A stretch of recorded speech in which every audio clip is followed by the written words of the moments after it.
Susan Dey walked into American living rooms as the picture of wholesome perfection, and tens of millions of people fell in love with her. But behind that radiant smile was a story nobody was telling, a story of heartbreak, quiet suffering, and a woman who ultimately chose herself over everything Hollywood had to offer. She was born in Illinois in 1952, and by the time she was 8 years old, her world had already cracked down the middle. Her mother died suddenly, leaving a wound that never fully healed. Her father eventually remarried, and it was her stepmother, Gail, who first saw something extraordinary in Susan, sending her photographs to modeling agencies when she was still a teenager. Susan herself doubted she was worth a second glance. The industry disagreed. By 15, she had her first modeling contracts. By 18, an ABC producer spotted one of her photos and brought her in to audition for a brand new musical sitcom. With no formal acting training, she won the role of Laurie Partridge on The Partridge Family, and overnight, she became America's sweetheart.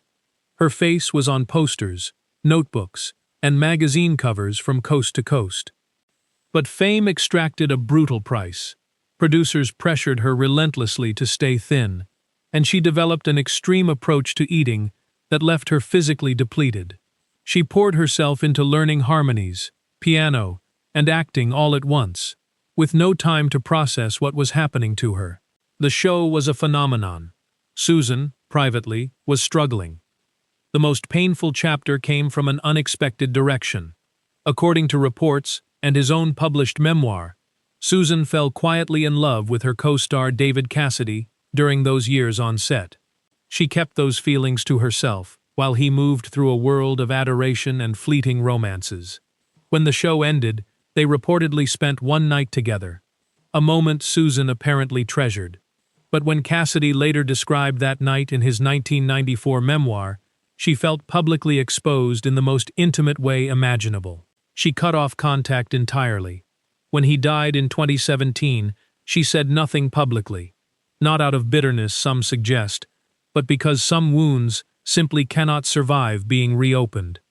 Through the 1970s and into the early 1980s, she fought hard against the typecasting that threatened to define her career.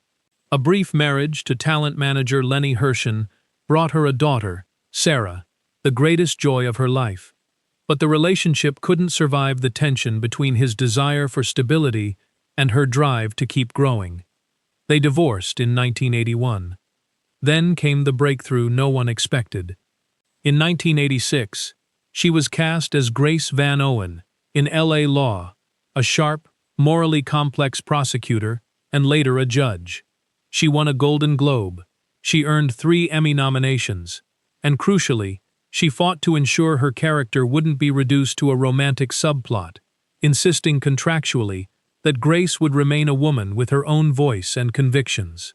It was a turning point, not just for her career, but for how television wrote women. She remarried in 1988, quietly and without fanfare, to television producer Bernard Sopronsky. They eventually left Hollywood altogether, settling into an ordinary life in upstate New York. Walks, gardening, neighbors who barely recognized her. She also continued supporting survivors of sexual assault through the UCLA Rape Treatment Center, doing good work far from any camera. Susan Dey's story isn't really about fame. It's about what it costs, and what it takes to walk away before it takes everything. She earned her peace the hard way. If that kind of story moves you, leave a comment and hit subscribe. There are more of them worth telling.